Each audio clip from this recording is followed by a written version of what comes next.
Under the benefits dimension of total rewards, there are three main elements that are related to the corona crisis and where we should put a specific focus on. First of all, we have pensions and insurance. Of course, if the employer foresees a pension plan, in most cases the contribution is determined as a percentage of the fixed remuneration.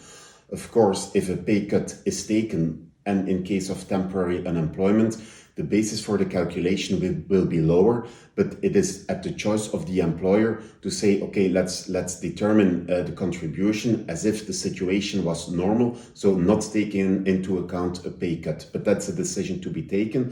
Secondly, death insurance is a very important element because in most insurance contracts it is stipulated that in case of death at the moment of temporary unemployment, there is no cover foreseen. So for both elements within pension plans and insurance, you should take a close look at the contract, at the group insurance, and take a look at whether you want to change things, which should be possible with an addendum. So that was the first element, pensions and insurance. The second dimension of the benefits here, which should be paid attention to, is vitality. So in times of either temporary unemployment or a lot of people working at home, specific attention should be paid at employees' health, either the physical health, but also the mental health. So what we see at this moment in time is that a number of companies have interesting initiatives.